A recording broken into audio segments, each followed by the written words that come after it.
Perdón, ¿tienes megafonía? ¿Megafonía no hay? No hay megafonía. No hay que hablar más. Pues hablo más alto. Aunque se oye muy poco. ¿Se oye poco? Por eso hay que ponerse... Es que estáis como los hombres en No, misa. están aquí con el aire acondicionado. Dos son mujeres. La puerta, mejor cerrar la puerta para que el aire acondicionado haga efecto. Bueno, ahora se enfriará. Bueno, pues entonces haremos un esfuerzo de hablar más alto.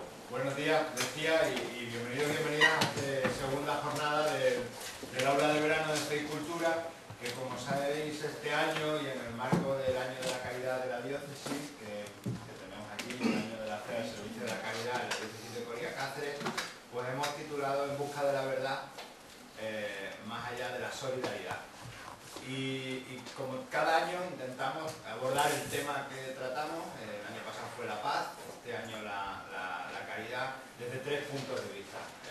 Teniendo en cuenta que este aula de verano además lo que pretende es poner el pensamiento cristiano en los debates de la sociedad, es decir, los debates más actuales, bueno, pues que tengamos, que podamos dar razón de nuestra fe y que nuestra fe también sea fuente de razón, de argumentarios y de pensamiento, ¿no? Y en esa línea, pues un día tocamos la ciencia, que fue ayer, otro día tocamos la economía, que es el de hoy, y mañana pues abordaremos el hecho religioso en sí mismo, ¿no?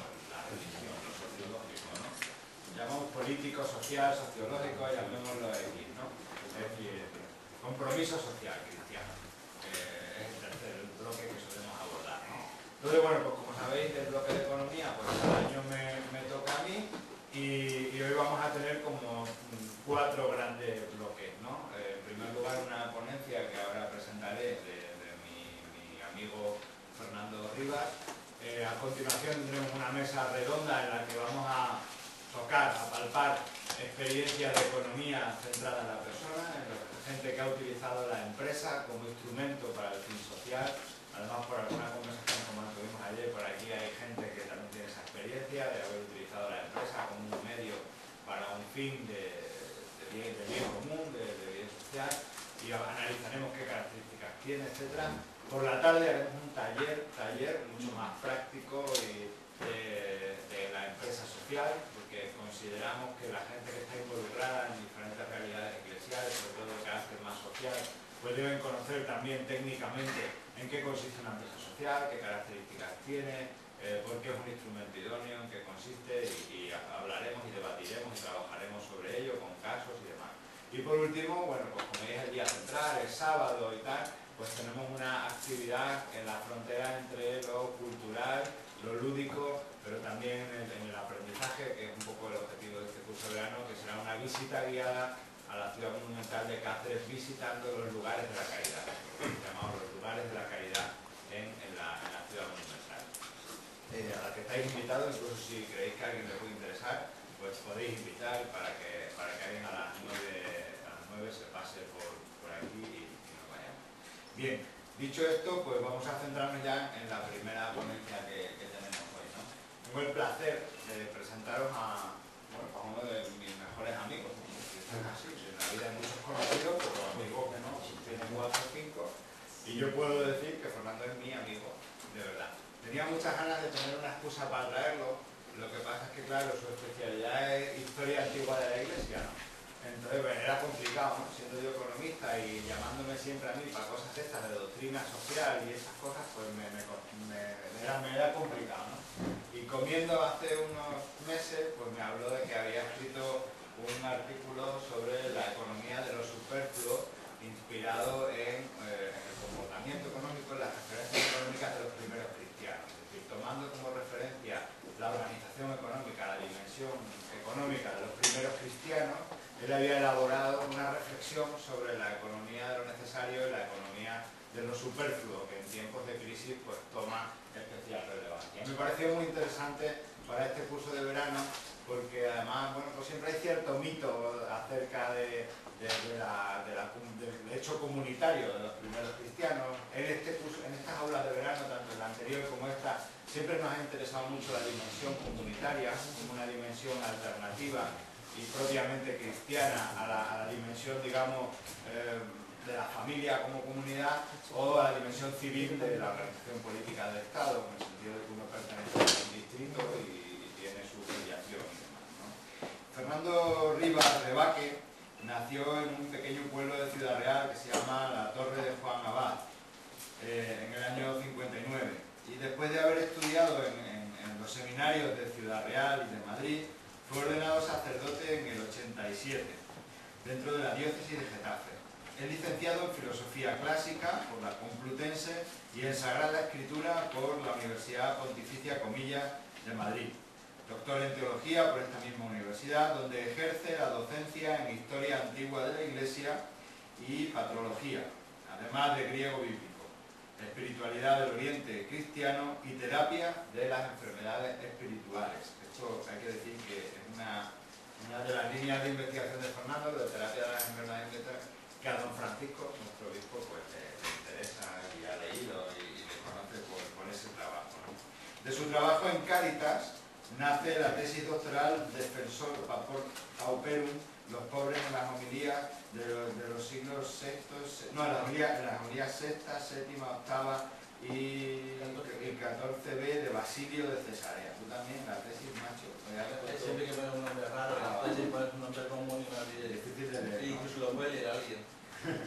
En la época de conciliario de la JOC surge la experiencia espiritual de Jesús. Como resultado de una de sus líneas de investigación, publicó también Desterradas hijas de Eva, el protagonismo e imaginación de las mujeres en el cristianismo primitivo, y de una de las asignaturas que imparte, la de terapia de las enfermedades espirituales en los padres de la Iglesia, y de otra de sus líneas de trabajo, la última publicación, que es ¿Qué se sabe de la vida cotidiana de los primeros cristianos? Y esta conferencia de hoy entronca, bueno, pues en esta obra suya, ¿qué se sabe de la vida cotidiana de los primeros cristianos? Vamos a tomar la dimensión económica de la vida cotidiana de los primeros cristianos y vamos a ver qué enseñanzas podemos extraer a día de hoy en un contexto, pues, de crisis económica que está basada, como sabéis, esta es una, como sabéis, y alguna vez lo he comentado, es una crisis financiera que tiene raíces éticas y morales y que se proyecta hacia un impacto social negativo, ¿no? Tenemos una crisis de valores que da lugar a una crisis financiera, que da lugar a una crisis social, que además puede dar lugar, todavía no lo ha dado, a una crisis institucional, a una crisis de las instituciones. Ese es el recorrido de las crisis, ¿no? Por tanto, en ese contexto, pues analizar, digamos, la dimensión moral económica, de organización económica y de institución un poco económica de los primeros cristianos, pues probablemente nos arroje algo de luz, ¿no? Desde hace 2000 años. Pues muchísimas gracias por haber venido hasta acá en tren. Yo soy un admirador del tren de más de 2 horas para adelante cuando empiezo a trabajar en serio. Entonces tener 4 horas y medio o ayer 5 horas y cuarto. Pues para mí es un momento excepcional donde no te molestan con el nada y puedes trabajar lo que te dé la gana. Yo imagino que si alguien tiene prisa o quiere estar normalmente es insufrible. Es una gran noticia para la delegación de Fe y Cultura que el tren de Fernando llegó ayer 1 hora tarde, ¿no? Entonces este pequeño esfuerzo que hacemos por traer ponentes de fuera, pues Renfe nos abona su billete. A ti te viene bien para trabajar y a nosotros nos ha venido bien. Dios es providente, queridos hermanos, y nos ha regalado la visita. Dios nos ha regalado la visita. Una intervención de libro económico. Sí. Cuando quieras, no te robo más. Estaba haciendo un poco de tiempo, pero ya más o menos está todo el mundo. Lo primero, quiero dar las gracias a Marco y a la diócesis, en su nombre, por haberme invitado a esta ciudad tan bella y también a vosotros por hacer el esfuerzo de un sábado, después de la noche joven y todas esas cosas, estar aquí a estas horas casi imprudentes, pero parece ser que la cuestión interesa. Así que vamos a hablar hoy de la economía en el cristianismo primitivo. En primer lugar, yo creo que de las pocas cosas buenas que puede tener la crisis que estamos sufriendo hoy es que nos puede ofrecer la oportunidad de tener una mirada diferente a la economía de la que teníamos antes. Seguro que si todos nos preguntan qué pensamos de la economía, ahora no pensamos nada igual a la de hace solo 5 años. Yo creo que La crisis, de las pocas cosas buenas que tienen, es que nos pueden hacer pensar en algo que no hayamos pensado, y es en cómo vemos y vivimos la economía. Y además hay una frase muy ignaciana que es hacer del inconveniente una oportunidad. Dado que tenemos una crisis, vamos a ver qué oportunidades, no por la crisis, sino por nosotros puede ofrecernos. Y es que, en realidad, la mirada que antes la teníamos mucho en el consumo, en lo superfluo, hoy día cada vez la estamos dirigiendo más a lo necesario, al compartir y a la solidaridad. Creo que ahí sí es una buena transformación de nuestra mirada. Y además, yo creo que para este aprendizaje vital que va a suponer esta crisis, sin duda bastante duro, los textos evangélicos pueden sernos de mucha y gran utilidad, porque están escritos desde una cultura acostumbrada a vivir de lo necesario. Textos bíblicos, tanto antiguo como nuevo testamento, es cultura de lo necesario, lo otro le venía lejos. Y además para una gente que era capaz de sobrevivir con lo mínimo, esto es muy interesante, y para mi juicio lo más importante, desde la mirada de los de abajo. Depende de la crisis, depende de dónde se mire. Si se ve desde la gran economía, las altas finanzas, pues se ve desde abajo. La mirada es totalmente diferente y el resultado totalmente diferente. La Biblia contempla la economía desde los de abajo. Aquellas personas que tenían muy complicado para vivir, incluso para ir tirando hasta el día siguiente. Hay testimonios realmente escalofriantes de gente que, acordado de la vida de Sarepta, teníamos previsto, dice cuando lo recibe al profeta, comer y dejarnos morir. Esto es un relato de los más escalofriantes que tenemos en la escritura. Una mujer viuda con su hijo, que ella no tenía nada y que al día siguiente iba a consumir lo último que tenía y a dejarse morir. Esta es la mirada de la Biblia y no las miradas otras. Por eso nos ofrece una serie de herramientas bastante útiles para comprender y sobre todo para vivir la economía desde unos valores muy diferentes a los nuestros. Y es que la Biblia, tanto el Antiguo como el Nuevo Testamento, está compuesto en una cultura muy diferente a la nuestra, en un contexto totalmente diferente.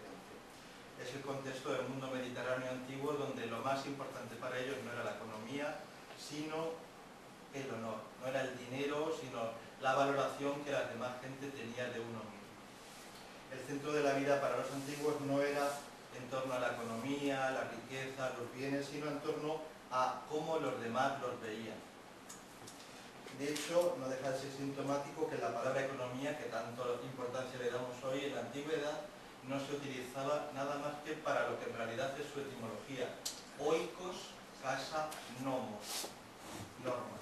Normas para regir la casa. Por lo tanto, es una valoración bastante marginal. Aparece un libro, La economía de Xenofonte, pero vamos, os puedo asegurar que estaban mucho menos interesados en la economía de la antigüedad que nosotros en la arqueología. A lo mejor aquí sí, pero en la mayor parte de sitios no.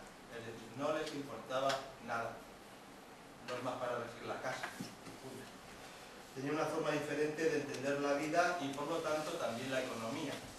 Vamos a ver un poco las diferencias que hay entre... Sí, pero es que se resiste. No, a lo mejor es el otro. Ya está. Muy bien. Vamos a ver un poco las diferencias que hay entre la manera de entender y vivir la economía suya y la nuestra. La primera diferencia es que, ya lo he dicho antes, para ellos la economía no era el centro, sino que el centro lo ocupaban las relaciones sociales. Mientras que nuestras maneras de vivir actualmente, en nuestras sociedades actuales, están muy nucleadas en torno a la economía, y de hecho todo lo demás gira en torno a la economía se ha convertido en el centro y todo lo demás ha sido colonizado. Es decir, la política, la sociedad, la cultura, la iglesia, todo está colonizado por la economía. Quien no quiera entender esto es que está viviendo en otro mundo. Es el centro y desde aquí los demás somos colonos, satélites o como queráis nombrarlo. Entonces, esto en la antigüedad no era así. La economía no era el centro, sino que estaba el centro de las relaciones sociales y la economía estaba en función de estas relaciones sociales. De tal manera que se actuaba fundamentalmente no para poseer bienes o riquezas, sino para ser más valorado por los demás, mejor valorado por los demás. La prioridad absoluta la tenían las relaciones sociales, bien de parentesco, de comunidad, de grupo social, de estatus, te marcaba el uso de los bienes. Dos ejemplos. En la familia. En la familia lo importante no era lo que uno tenía, sino que era capaz de desprenderse de todo lo que tenía si alguien de la familia lo necesitaba. Esto lo podemos entender muy bien cuando vemos cómo vive la economía de los inmigrantes. ¿No os habéis fijado cómo viven? A que viven en función de su familia. Lo que ganan es para darlo. Sobre todo los africanos. Los latinoamericanos mucho más, pero también sobre todo los africanos son capaces de pasar canutas, de no estar. ¿Cuál es para ellos lo importante? Lo que ellos consiguen es cómo pueden devolverlo a su familia para que vean. Este es el modelo de antigüedad, no lo que yo tengo, que en esto no lo entendemos nosotros, sino lo que mi familia puede tener. Y por eso soy capaz de estar en la ruina, de no salir nunca. Lo importante es la familia. Otro ejemplo para que tengamos. La mayor parte de los nobles y poderosos de la antigüedad eran capaces de dilapidar buena parte de su patrimonio y fortuna para conseguir gastos públicos, monumentos, edificios, espectáculos, para conseguir el aplauso, la fama y el reconocimiento. Los nobles se llegaban a arruinar para financiar espectáculos, edificios, y es lo que nosotros llamamos benefactores, en griego benejetas, los que hacían el bien. Los nobles no tenían dinero para vivir bien, sino para que los demás lo reconociesen. Tenemos un pequeñito ejemplo ahora, por ejemplo, no os acordáis de muchas parroquias y edificios públicos donde hay la plaquita todavía de los benefactores. Este edificio se construyó, lo que pasa es que ahora son con fondos públicos, antes era con sus propios fondos, o sea que el noble se arruinaba. Es un pequeño matiz, por si acaso los benefactores actuales son tan generosos cuando no es de su propio patrimonio. En la antigüedad era de su propio patrimonio. Yo me acuerdo de mi iglesia en mi pueblo que pone: este pavimento ha sido donado por...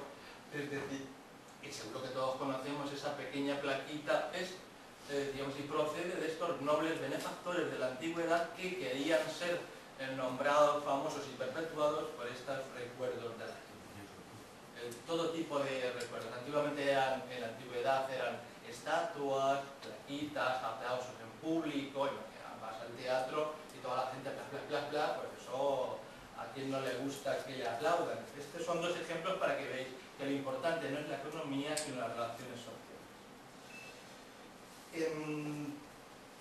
La segunda diferencia es que la economía no es financiera ni industrial como la actual, sino agrícola y ganadera, fundamentalmente con un pequeño sector artesanal.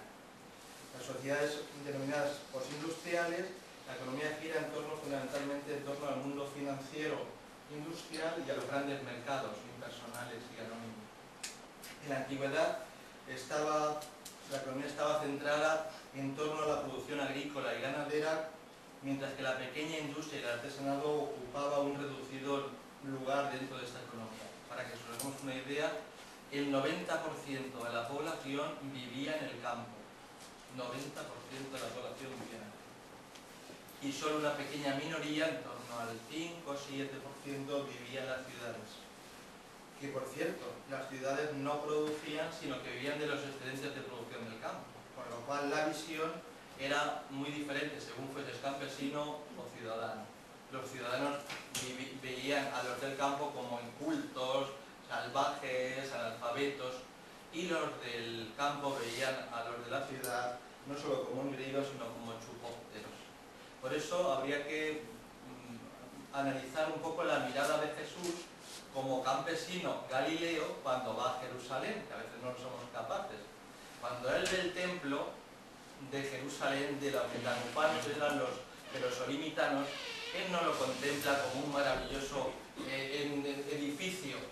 Lo que lo contempla es lo que dice es: esto nos ha costado a los campesinos mucho esfuerzo, muchos impuestos para que se puedan construir estos edificios. Y yo creo que esta mirada la podríamos hoy hacer en muchos terrenos, y no solo hay que ser campesinos, sino tener un poquito de sentido común. Los nobles tenían en sus manos no solo la mayor parte de las riquezas, sino que eran propietarios de la mayor parte de los territorios y al tiempo que disfrutaban una serie de privilegios legales, sociales y políticos. El resto de la gente estaban o bien en función del noble directamente, criados, profesionales liberales, clientes, o bien de manera indirecta. Los artesanos, pequeños comerciantes y campesinos estaban en función de este estamento noble. La tercera diferencia es la transacción económica predominante no era el comercio, sino la reciprocidad y la redistribución. La reciprocidad es un concepto que supone en realidad un intercambio económico entre personas o grupos caracterizados por un muy elevado componente personal. En la reciprocidad se conoce el que da y el que recibe, se conocen los medios. No es como eran nuestras relaciones, que son bastante impersonales. Hay tres tipos de reciprocidad: lo que se conoce como reciprocidad generalizada, que sería prácticamente don, es algo que se presta de manera gratuita, esa existía. La equilibrada, lo prestado equivale a lo que se recibe. Por ejemplo, imaginar, un noble está obligado a la reciprocidad generalizada, porque si no deja de ser noble. O tú das a la ciudad o la ciudad ni te mira. Y además me parece muy bien. Ahora somos unos imbéciles porque admiramos a aquellos que más nos roban, mientras que en la antigüedad a los que robaban los marginaban. Y ahora los grandes ladrones institucionales, que no voy a decir nombres, son justo los que encima admiramos. Y en este sentido la reciprocidad generalizada tiene sus reglas, la equilibrada también, y luego también existe la reciprocidad negativa. Lo que se recibe es más de lo que se aporta. Bueno, ¿y esto cómo se puede dar? Pues muy sencillo. Está lo que se llama el robo, está lo que se llama la guerra, está lo que se llama el timo, la estafa, es decir, hay este tipo de reciprocidad. La reciprocidad, el tipo, si es generalizada, si es equilibrada o si es negativa, va a depender mucho del grado de parentesco y otros factores antropológicos, pero sobre todo del parentesco. Cuanto más cercano nos sintamos a esa persona, más va a tender a la reciprocidad generalizada, a la curiosidad. Cuanto más lejano veamos a esa persona, un extranjero, más cercano va a estar a la reciprocidad negativa, un extranjero enemigo. El cristianismo va a criticar muy duramente la reciprocidad negativa, la considera uno de los graves y más grandes pecados.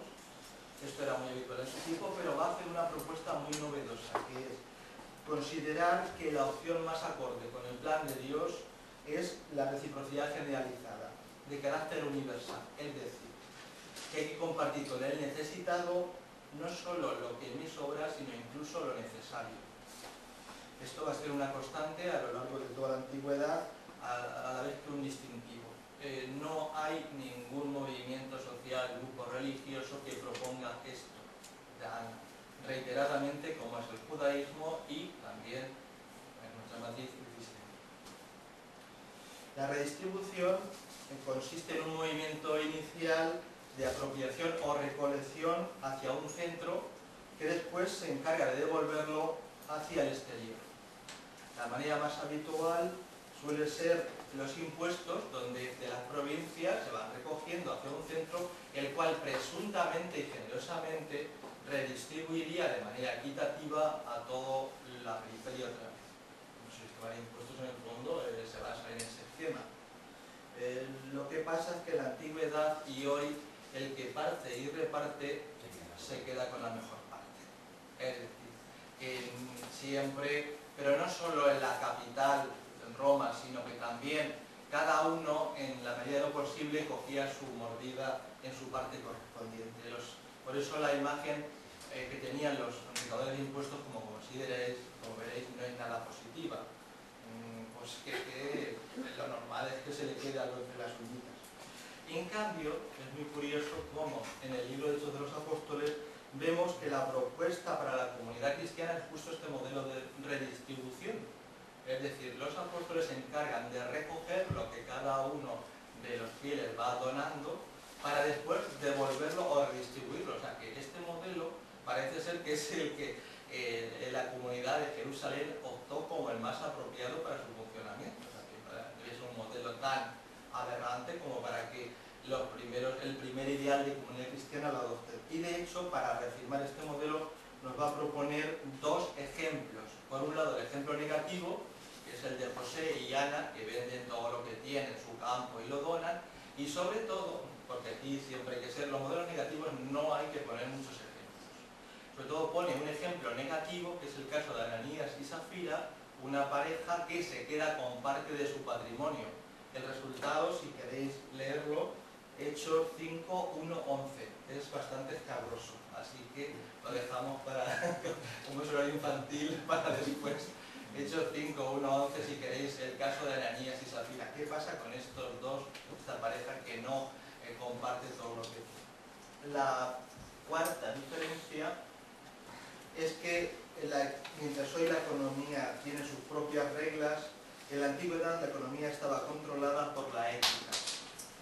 Hoy la economía en principio no está regida por reglas éticas, sino que tiene su propia lógica, su propio comportamiento. En la antigüedad la economía tenía unos clarísimos componentes éticos, hasta tal punto que para conocerla, para comprenderla, hoy se utilizan dos, digamos así, grandes conceptos. Por un lado, la economía de bienes limitados, y por otra parte lo que se llama la economía moral del campesino, lo dicen algo. Bueno, la economía de bienes limitados, esto se entiende muy fácil. La mayor parte de la población considera que los recursos son escasos y existen en cantidades limitadas. Esto hasta hace 20 años creíamos que los recursos eran ilimitados. Hoy estamos entrando en una economía de bienes limitados. De hecho, el ecologismo nos ha hecho caer muy claramente en la cuenta de esto. Gracias a Dios estamos reconociendo lo que ya era evidente, que ya los antiguos lo sabían, que los bienes son limitados.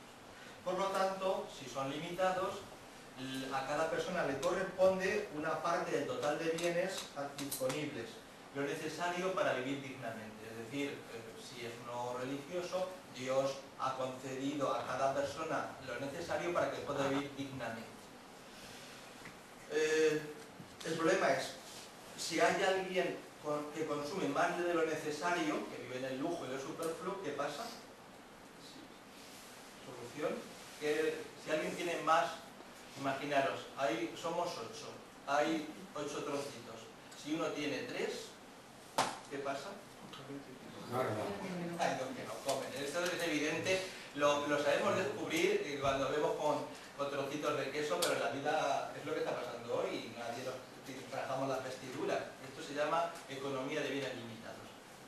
Tenemos lo suficiente para vivir, cada uno tiene para vivir dignamente, pero si alguien consume, pues tiene más de lo necesario, hay otro que no tiene ni siquiera lo necesario. Es algo moralmente inaceptable cómo alguien puede dejar a otro en la miseria. Entonces, ante esta situación, ellos van a crear, por un lado, mecanismos sociales de resistencia, es decir, las personas que no respeten este mínimo vital, que vivan en lo superfluo y en el lujo, van a ser marginados y excluidos. No pueden tener muchos medios, pero las habladurías, las acusaciones, las presiones sociales son muy evidentes a estas personas que o bien viven en el lujo o bien se muestran ajenos a la comunidad, los forasteros. Aquellos que les importa un rábano el bien de la comunidad, porque viven a los suyos. O bien los ricos o bien los forasteros no tienen muy buena prensa en la antigüedad. Incluso, y esto no es nada del otro mundo, se considera a los ricos como ladrones. Y esta afirmación, los ricos son ladrones, esto es, desde el concepto de bienes limitados se entiende perfectamente. Si tú tienes 3 trocitos, eres un ladrón de los otros 2 trocitos.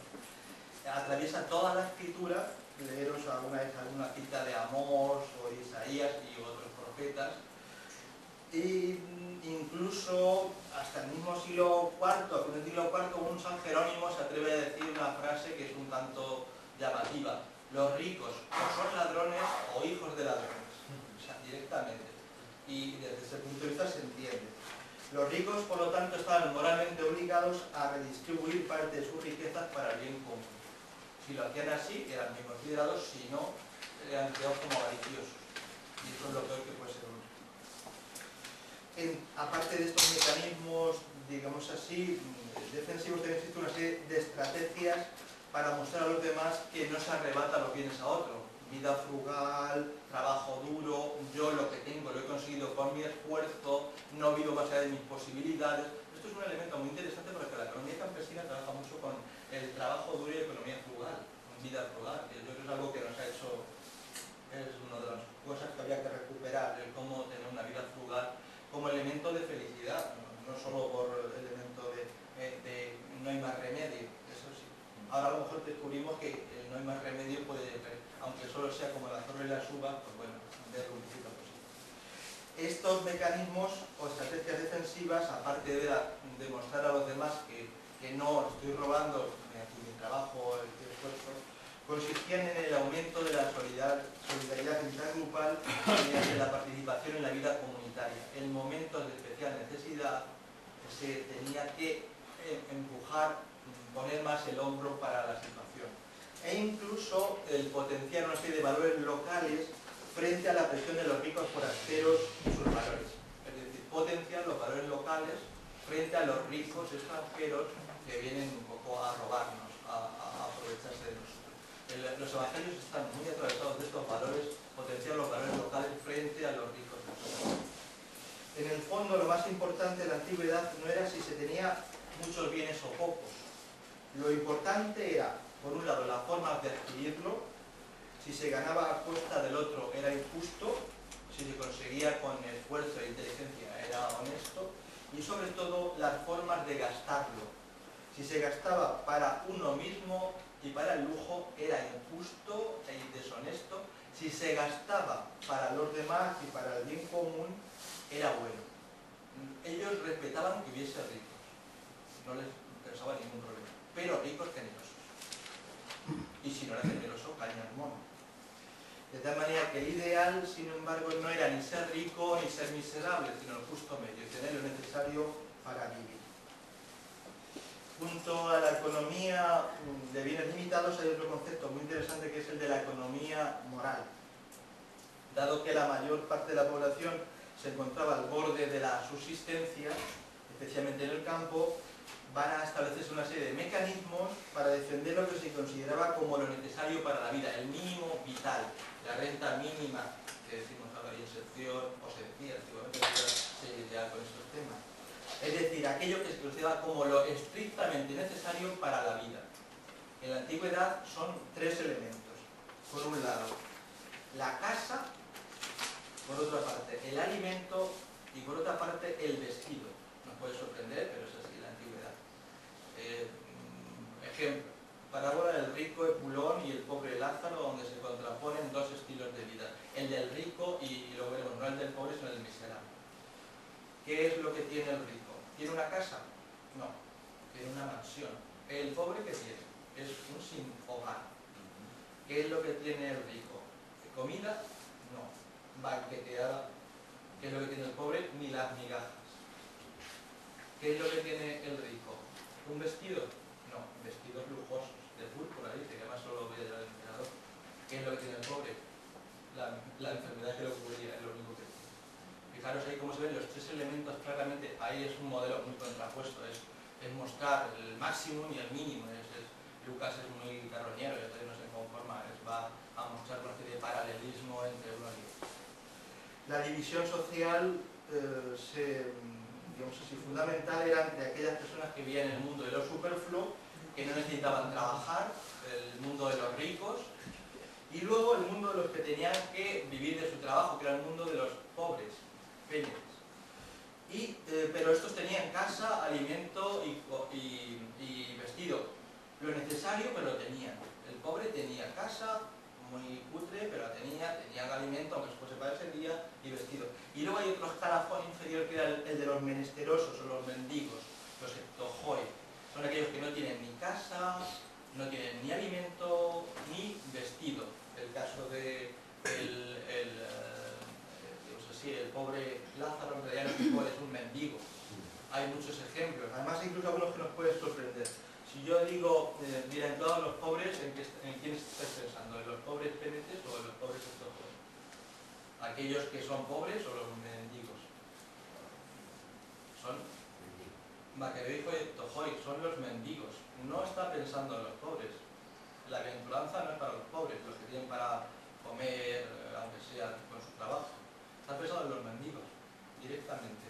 Ahora hay que sacar las consecuencias de esa bienaventuranza, eso ya nos toca a nosotros. Y, por ejemplo, hay un texto a mí que siempre me gusta mucho, el texto que tiene Jesús en Lucas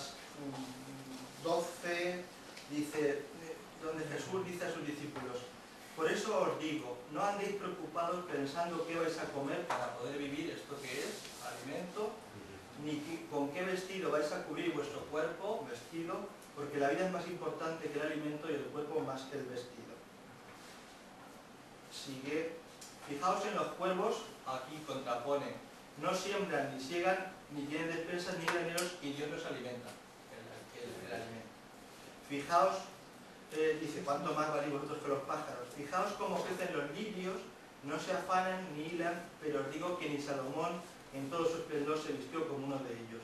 Y si Dios viste así a la hierba, que hoy está en el campo, y mañana se echa al horno, ¿cuánto más hará por vosotros, hombres de poca fe? Dice, ¿y quién de vosotros, por más que se preocupe, puede alargar su vida en una hora? Por tanto, si no podéis hacer ni siquiera las cosas más pequeñas, ¿por qué ocuparos de los demás? Así que vosotros no andéis buscando qué comeréis ni qué beberéis, no estéis ansiosos. ¿Qué elemento le falta aquí? La casa. Y es que la casa viene después, justo en el versículo 30, dice, por todo eso se afana la gente del mundo, pero vuestro Padre ya sabe lo que necesitáis. Buscad más bien su reino y Él os dará todo lo demás. Es decir, a los que han seguido a Jesús, que no son pobres, son estos hoy, abandonan su casa, no tienen alimento, la propuesta de Jesús es la casa de Dios vuestro Padre la que os provea. No os andéis preocupando por el coméis y que vestiréis, porque es vuestra casa, vuestra Padre en el reino que os da alimento. Ahí falta el elemento casa que lo sustituye por el Padre. Muy astutamente el Evangelio de Lucas mete ese elemento.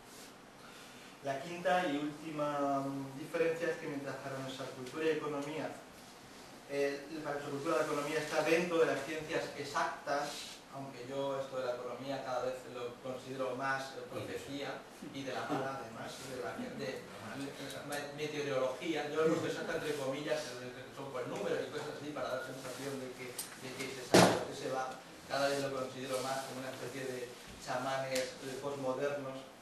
Igual que como yo lo comparo mucho a los meteorólogos, saben exactamente lo que ha pasado el día antes, pero no saben casi nada de lo que va a pasar el día de mañana. Eso es un chiste de meteorólogo, y los economistas se inventaron para hacer buenos a los meteorólogos. Ah, pero eso, pero lo voy a si con tu permiso lo voy a acuñar al copyright. Ya sabes que el trabajo de un economista es explicar mañana por qué no ha sucedido hoy lo que predijo ayer. Entonces, en la antigüedad la economía estaba muy asociada con lo que son factores antropológicos. En concreto hay 5 factores antropológicos claves para entender la economía. Por un lado está el factor parentesco, por otra parte la jerarquía social, por otra parte la fortuna, por otra parte la necesidad y los bienes perecederos. Como hemos visto, el parentesco es un elemento clave, de tal manera que el parentesco cercano a la familia obliga necesariamente a la reciprocidad, a la solidaridad absoluta. Tú no puedes pertenecer a una familia y no ser generoso con lo que tienes. Es el antifamilia, el antihermano. Por lo tanto, familia, solidaridad generalizada, donación de todos tus bienes. Porque ahí es donde se comparte todo. En la familia todo lo que tienes es de todos. No hay nadie que esto es mío, esto es tuyo. Eso es la antifamilia. Pero en la medida en que nos saltamos de la familia a lo que son los vecinos y conciudadanos, ya empezamos con la reciprocidad equilibrada. Familia generalizada. Los conciudadanos y vecinos equilibrada. Te doy para que me des. O sea, aquí vale, soy generoso, pero me lo devuelves. Y reciprocidad negativa con los extranjeros y lejanos. Esto nos puede parecer bastante curioso, pero lo estoy practicando. Es decir, a lo conocido le ayudo, a lo desconocido me muestro bastante reacio a ayudarle. En este sentido es un factor muy interesante. El cristianismo primitivo va a ser muy innovador en este terreno porque propone, por el hecho de convertir a todas las personas en hijos e hijas de Dios, va a hacer un cambio de nivel. Si todos somos hijos e hijas de Dios, ¿qué pasa?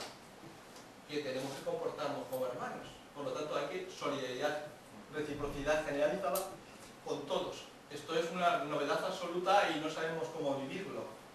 De hecho, fue uno de los elementos, incluso para los que son extranjeros, los que no son de mi etnia, los que no son de mi lengua. Esto es una novedad absoluta del cristianismo. Y fue uno de los elementos que más contribuyó a su crecimiento.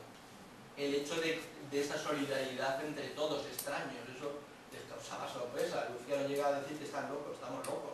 Comparten incluso entre sí, a pesar de ser extraños de distintos países, de distintas lenguas, de distintas etnias, de distintas clases. Eso les causaba sorpresa. Lo que pasa es que, digamos así, es una llamada de atención para nuestra propia realidad. ¿Cómo podemos llamarnos hermanos y hermanas en la Iglesia si a la hora de la verdad no compartimos y cada uno va por su lado? Porque esto es así. En la medida en que es familia, se tiene que compartir. Si se comparte, se crea más familia, pero si no se comparte, ¿qué pasa? Que la familia se convierte en un constructo ideológico, no tiene ninguna, nadie se lo acaba por creer, ni el que lo dice. Por lo tanto, el elemento parentesco es muy clave para la cuestión de la solidaridad, la reciprocidad. Por otra parte, la jerarquía social. De tal manera que las personas que se muestran generosas acaban siendo reconocidas como nobles. Los nobles en el fondo eran personas que han sido tan generosas que los demás los reconocen esa autoridad. Pero, al mismo tiempo, nobleza obliga a ser generoso. Yo soy noble y luego tengo que compartir, ya que si no, pierdo mi superioridad social. O comparto como noble o acaban diciéndome que soy un mindungui. Entonces, esto, nobleza obliga, y obliga a compartir.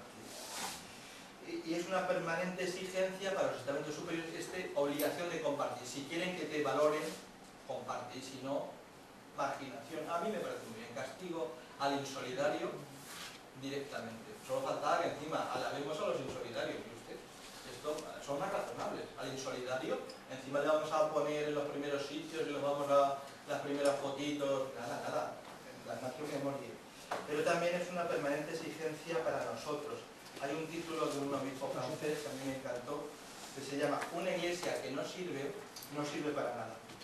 El primer sentido de servir es de servicio y el segundo de algo que sea útil. Una iglesia que no sirve para nada. Es decir, cualquier institución social, no solo la iglesia, que en vez de servir al pueblo, se sirva del pueblo, a la larga y al final, el pueblo acabará por considerarla inútil. Es una llamada de atención. Nada hay sagrado bajo el sol, solo Dios. Lo siento, pero igual que una iglesia que no sirve para nada, una política que no sirve para nada, una economía que no sirve para nada, unas instituciones que no sirven para nada. Esto es una llamada de atención, para a veces se cree alguien intocable, sagrado, solo Dios. Otro elemento es el factor de fortuna, necesidad, la fortuna. La generosidad debe agudizarse cuando esta riqueza ha sido conseguida de modo inesperado, el azar, la suerte, puesto que la ganancia no ha costado especial esfuerzo. Hay un ejemplo muy peculiar en el Evangelio de Lucas, la parábola del rico necio, donde dice, un rico tuvo una gran cosecha. Rico obligado a compartir. Y una gran cosecha, y quiere decir que encima más, porque ¿qué había hecho él por tener una gran cosecha? ¿Y qué esperáis que hizo ese rico que había tenido una gran cosecha? ¿Compartir? No. Pensó, mis graneros no me sirven, voy a construir otros más grandes. ¿Para qué? ¿Para qué ese señorito quería hacer otros graneros? Para acumular, para que cuando hubiese carestía, encima se aprovechase delante de la gente. O sea, es el colmo. Así que la condena que le viene después, lógica y razonable. Viene el ángel a decirle, rico, ¿qué haces tú pensando en el más allá? Hoy vas a palmarla. Eso es economía moral. Punto. Encima, solo faltaría que esté ligado larga vida al insolidario. Por lo menos un poquito de que asustarlo un poco, que te puede palmar ese día. Ser insolidario no sea por salvar tu alma, sé egoísta contigo mismo, que es la propuesta de Lucas. Si quieres salvar tu alma, sé generoso, no creáis que era salva tu alma, porque como yo digo, o los gusanitos o los sobrinos. En mi caso no sé qué es peor. Otro factor es el de la necesidad, que es a mayor necesidad, mayor solidaridad. Cuanto más necesidad hay, más necesidad de responsabilidad generalizada hacia los sectores más afectados.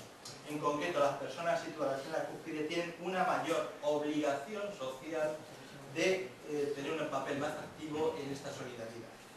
De tal manera que si se comportaban generosamente los nobles, eran todavía mucho más valorados, se reforzaba su jerarquía social, pero si un noble en un momento de necesidad no acudía en ayuda de su pueblo, se producía un divorcio o cisma entre pueblo y nobleza. que yo creo en parte lo que puede estar sucediendo hoy. Y a muy corto plazo. Yo creo que ya, esto llaman hoy un cisma social entre los estamentos superiores y de control y la gente. Hoy día, por ejemplo, la situación actual es un claro exponente de esta mayor necesidad, mayor generosidad y solidaridad. No hace falta que ponga ejemplos porque yo creo que es algo muy, muy evidente. Estamos sacando lo mejor de nosotros mismos en este momento de necesidad. Pero cuidado, porque hay un nivel que es, a partir de un nivel de, digamos así, de necesidad, donde primer nivel se acude en solidaridad, hay otros, si esta crisis o esa necesidad se sigue agudizando, la gente pasa de comportarse solidariamente a tener comportamientos antisociales.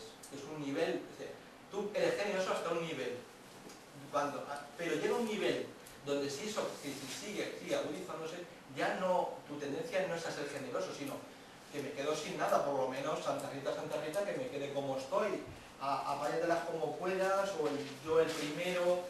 Esto hay que tener mucho cuidado con el elemento de solidaridad, porque hay pasado un nivel de necesidad, ya no, lo primario no es la solidaridad, sino es el mecanismo de defensa, de supervivencia. Esto es, yo creo que tener un tanto de cuidado. Los antiguos eran muy claros en este sentido, los modernos no se montan. Otro elemento es que los bienes perecederos se tienen que compartir mucho más que los no perecederos. Es decir, el alimento. ¿Por qué se comparte el alimento perecedero? Porque o lo compartes o se pudre. Por lo tanto, aunque solo sea por nobleza torera, ser generoso.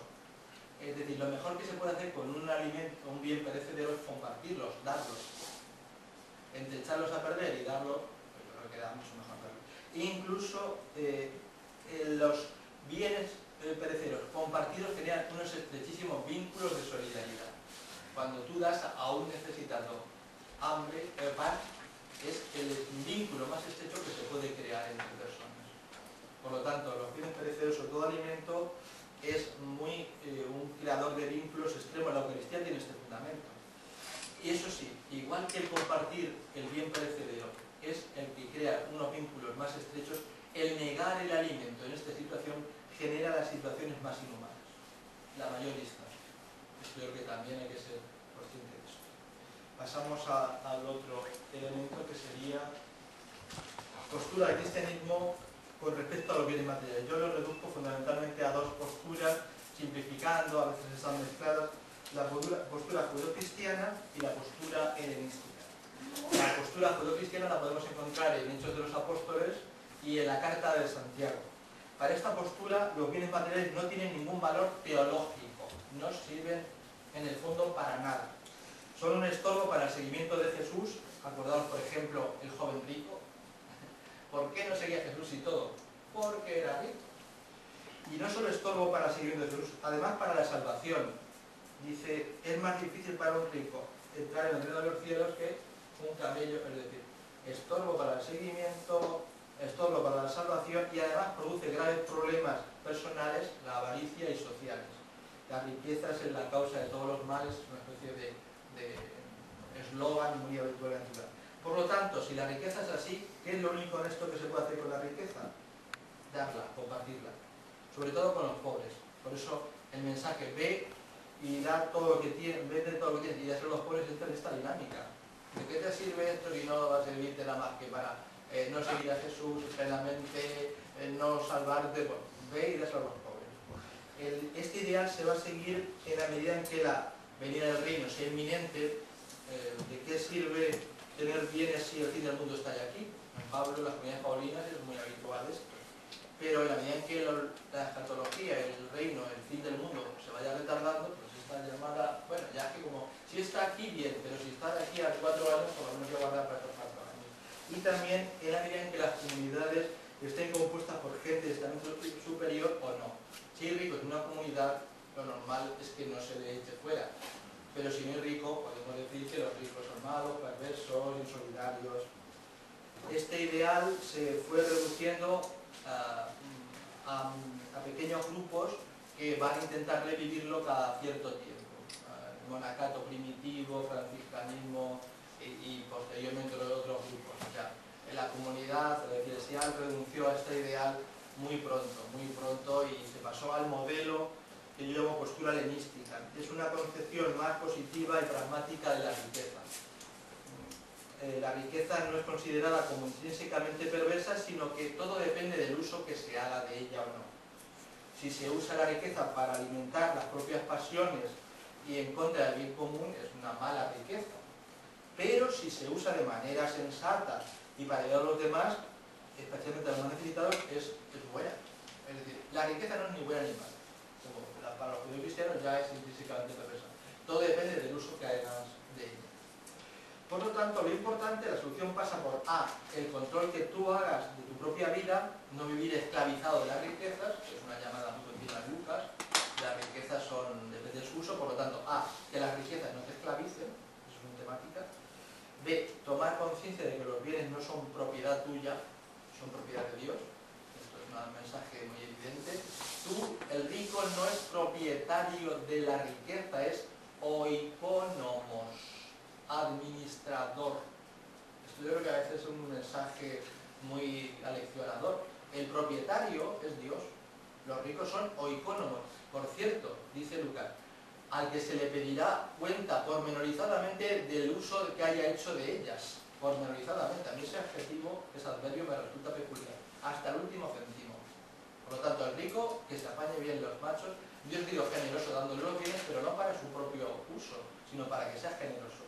Y otro elemento es que tiene una hipoteca social. O sea, el rico es rico no para su uso, sino para que lo reparta. Una especie de mecanismo de redistribución. En vez de que cada uno tenga su parte, Dios le ha dado a los ricos más parte, pero no para que se aprovechen, sino para que lo repartan generosamente, altruistamente. Estas dos posturas están en ocasiones mezcladas, pero en algo que coinciden es el papel clave o fundamental que tiene la limosna. La limosna es quizá el elemento más importante para entender la economía dentro de las primeras comunidades cristianas. La limosna en principio designaba la actitud de misericordia y generosidad de Dios con el ser humano. De hecho, la palabra limosna en griego es eleemosine. Eleemosine es una especie de hábito o comportamiento del que se comporta eleos. Eleos es el que tiene piedad, misericordia. Nosotros decimos Kyrie eleison en latín, es el eleison, Señor, ten piedad. Entonces, el comportamiento del que se comportaba, de que actuaba con piedad, era la eleemosine. Por lo tanto, no era dinero, sino la actitud de piedad o misericordia hacia una persona. En principio, la piedad y misericordia era de Dios, por cada uno de nosotros, pero posteriormente se va a leer como, digamos así, la respuesta agradecida que el ser humano tiene hacia el semejante, hacia el necesitado, para agradecer la bondad de Dios. Si Dios ha sido generoso contigo, ¿qué puedes hacer tú? Ser generoso con el que te rodea. Y esa es la limosna. Por un lado, Dios es generoso contigo y segundo, tú eres generoso con el que te rodea. Muy pronto se va a convertir esta actitud de respuesta en uno de los medios fundamentales y elementos centrales de la espiritualidad judía, sobre todo en tiempos de Jesús. En Tobías, en algunos libros y escritos del siglo II y III antes de Cristo, esta espiritualidad en torno a la limosna va a tener un gran auge. Por lo tanto, cuando llega al Nuevo Testamento, la limosna va a estar enmarcada por la identificación de Jesucristo con los necesitados. Acordaos de Mateo 30, 25, lo que es todo el sermón de último, los ricos, los pobres, y se va a convertir en una práctica habitual no solo dentro de las diferentes comunidades, por ejemplo la de Jerusalén, sino entre unas comunidades y otras.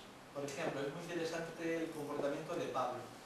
Pablo se pasó más de la mitad de su vida apostólica recogiendo una colecta para los pobres de Jerusalén, que filmaba a todos santamente, porque era muy inteligente para esto, pero la mitad de su vida se la pasó haciendo una colecta para los pobres de Jerusalén, que por cierto, aprendizaje para todos. La comunidad de Jerusalén, que había sido el modelo arquetípico de cómo compartir, en los años 30, en los años 50 entró en crisis garrafal y tuvieron que acudir a demás comunidades no tan solidarias a su ayuda. También es verdad que contribuyó con una hambruna terrorífica en aquellos años, pero esto de la generosidad tan altruista parece ser que se quedó como ideal y como práctica tenía ciertas fisuras. Pablo tuvo que acudir, no sé si como Fondo Monetario Internacional, a lo que fuese en ayuda de la muy generosa comunidad de Jerusalén. E incluso escribió 2 capítulos de la segunda carta al Corintio, capítulos 8 y 9, que siguen siendo todavía una especie de tratado sobre la caridad y la limosna insuperable, capítulo 8 y 9 de la segunda de Corintios. Al final es como modelo a Cristo, que a pesar de ser rico se hizo pobre para enriquecernos a todos. Ese es el importante. La limosna en el Antiguo Testamento tiene que tener, para ser cristiana, algunos elementos clave. Por ejemplo, la importante de la limosna es la intención del donante, el corazón, la intención con la que se da, por encima de toda escenificación pública. Muy habitual en su tiempo, es decir, que en la antigüedad el rico y el que daba limosna tenía que mostrarlo a todas luces. Y en eso los evangelios son muy críticos. De hecho, en Mateo 6, 2, 4 le dice a este rico que había ya, bueno, en realidad son fariseos, que había estado tocando todo tipo de instrumentos para que tuviese que era generoso. Dice, y este ya ha recibido su paga, así que ya ha recibido su aplauso, su reconocimiento, así que no venga pensando, tú cuando tengas que hacer algo, que tu mano derecha no sepa lo que hace tu izquierda no sepa lo que hace tu derecha, es decir, que no se entere nadie y así tu Padre Celestial, que ve lo escondido, te recompensará. En cambio el otro, dice, ya recibe su recompensa. Es muy curioso. Por lo tanto, por un lado, lo importante es el corazón, la intención con la que se da, no la significación. En segundo lugar, sin esperar nada a cambio. Si se convierte en te doy para que me des, que dice Jesús, ya es un mero intercambio, no tiene ningún valor. Otro elemento es que junto con la oración y el ayuno va a ser uno de los pilares de la vida religiosa. O sea, no es algo que yo hago de vez en cuando, sino que es el elemento central de la vida religiosa. Para Mateo está al mismo nivel que la oración y el ayuno. Esto no es algo que yo hoy tengo un corazón generoso y es el elemento central de la vida religiosa. Y luego que la limosna solo tiene sentido como expresión de la confianza en el reino, no es así un mecanismo de redistribución social, sino que está muy conectado al reino. Y luego, por otra parte, un elemento que a nosotros nos puede sonar un tanto extraño, pero que es muy eficaz, que los estudiosos llaman limosna redentora. Es decir, lo vamos a simplificar diciendo dinero a cambio de vida eterna. Y la idea es muy sencilla. Tú eres rico, ¿y qué haces con la vida? Si la consumes en ti, ya se queda todo. Entonces la idea es muy interesante. Tú rico le das al pobre y entonces el pobre que no tiene riqueza sí es el que tiene hilo directo con Dios. El rico no tiene la Biblia, lo siento, ricos con Dios no pueden hablar. Solo pueden hablar los pobres con Dios y Dios escucha solo a los pobres. Esto es la Biblia, yo sé que es aberrante, pero es así. Entonces Dios escucha solo al pueblo oprimido y a los pobres. Entonces el rico, como no puede ser escuchado por Dios, le da al pobre, que el pobre reza por el rico a Dios y Dios salva al rico. Entonces es una especie de inversión celestial y Lucas llega a decir, no tengáis dinero aquí en la tierra donde las polillas lo corrompen o los ladrones lo roban. Invertirlo en los pobres, la limosna, porque así Dios, esa inversión celeste os lo va a recompensar. Esto es una temática muy, muy presente en la antigüedad. La limosna como limosna redentora, inversión celeste. La limosna del cristianismo primitivo, las prácticas más estables de la vida cristiana van a permanecer, sin embargo, digamos así, se va a convertir en una de las características más llamativas del movimiento cristiano. Una de las maneras como las antiguas nos veían a nosotros era como gente muy generosa y sobre todo el tema de la limosna les causa un cierto estupor, porque rompe el esquema que tenían ellos de distribución de riqueza. De hecho, va a ser un elemento clave, aunque dentro de este elemento clave hay sobre todo 3 a los que hay que acudir siempre. Son los ideólogos de la limosna. Por un lado está Cipriano de Cartago, que en el 250 va a escribir una obra muy importante sobre las obras buenas y la limosna. Esta obra del 250 de Cipriano de Cartago se va a convertir en una especie de bestseller de la época y todo el mundo lo tiene que citar. luego hay otro a quien quiero yo mucho que se llama Basilio de Cesarea, que va a escribir en torno al 370 una serie de homilías, la 6, la 7, la 8 y la 14b, donde va a ser el gran ideólogo de la limosna. Es posiblemente el más profundo, el que ha tratado, es el más carroñero. O sea, a mí me encanta porque no tiene piedad, es el sin piedad. La idea es escrito a ricos para que sean generosos.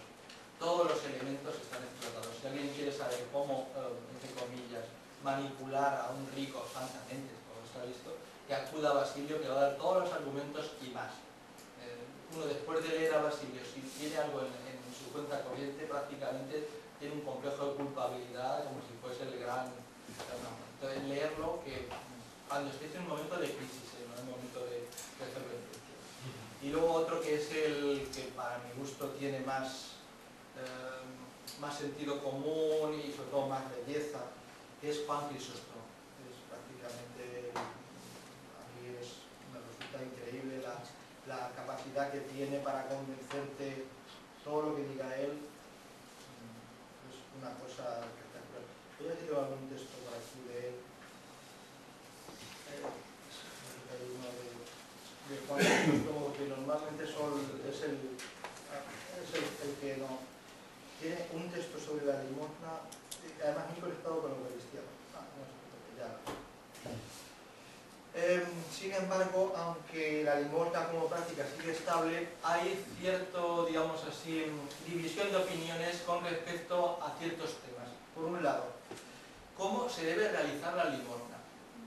Que es un tema de diatriba y disputa. Por otro lado, ¿quiénes tienen que ser los receptores de la limosna? Por otra parte, ¿qué criterios debemos tener para entregársela? ¿Qué hay que hacer? Discernimiento sobre cómo entregar la limosna. Y, sobre todo, el tema más debatido, ¿cómo gestionar la limosna? Que todavía sigue siendo el tema debatido. O sea, en primer lugar, la obligación de dar la limosna para todos es universal. Pero la forma en que hacer esta limosna, hay dos fórmulas. La más extendida, que es colectas en las celebraciones y donaciones particulares, por lo tanto algo coyuntural, tú vas y das. Y hay otra forma menos extendida y que acaba por desaparecer, que es contribuciones fijas. Es lo que estamos hoy día todavía, no sabemos si la financiación tiene que ser mediante colectas o financiación fija. En la antigüedad se optó fundamentalmente por colectas y donaciones. La fórmula de financiación fija tuvo poco éxito, solo en comunidades muy judeocristianas, donde la gente se conocía mucho, comunidades muy pequeñitas. En las otras preferían esta fórmula.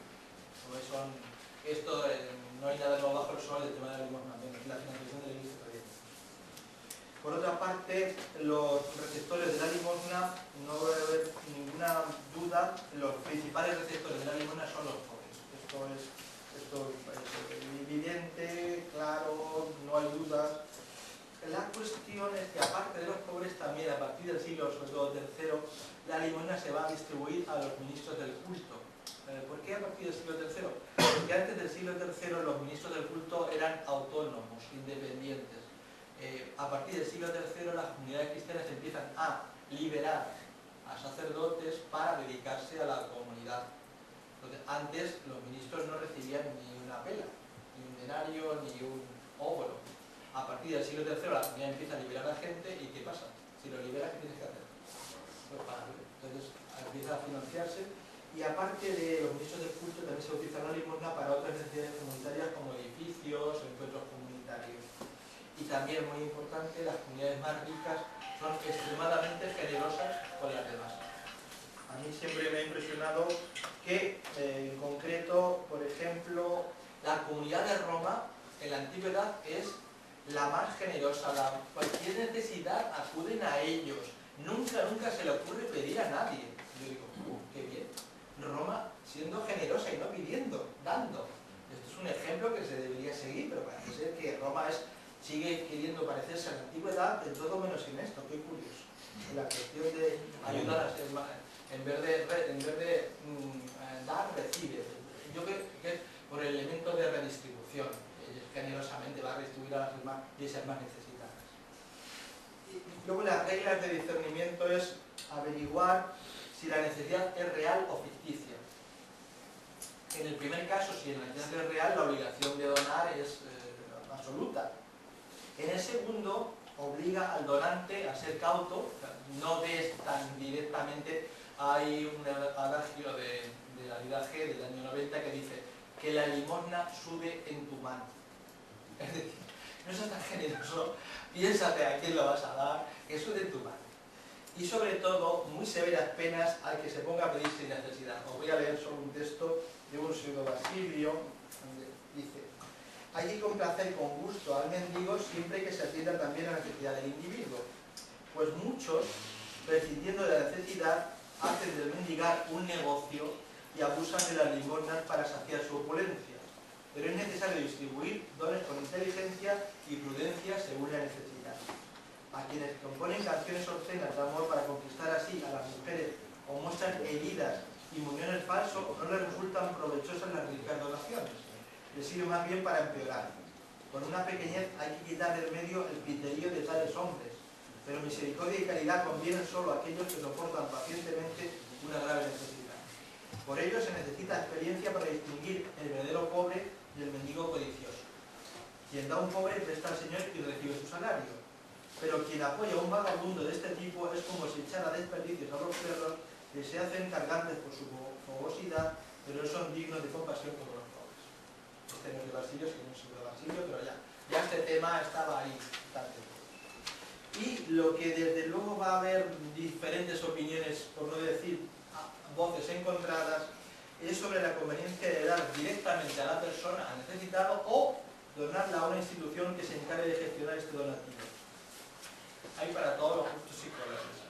Normalmente, comunidades más pequeñitas que se conoce a la gente prefieren la donación directa. Comunidades más grandes, donde hay un desconocimiento, donación a través de instituciones, para evitar sobre todo lo que serían posibles dificultades: engaño, abuso de elementos emocionales, vanagloria del donante, eficacia, es decir, la idea, pero siguen disputando, lo siento, no se ponen de acuerdo. Hay comunidades grandes donde dicen: ¿para qué se lo voy a dar a la iglesia, dado que el que lo va a gestionar el obispo y en el fondo va a ser enriquecer a los obispos, que van a ser todo un material y arsenal? El criterio claro es nunca recibir dinero injusto. Esto habríamos que aprender. Es decir, os pongo un ejemplo. La Comunidad de Roma en el 150 recibe 200.000 sestercios.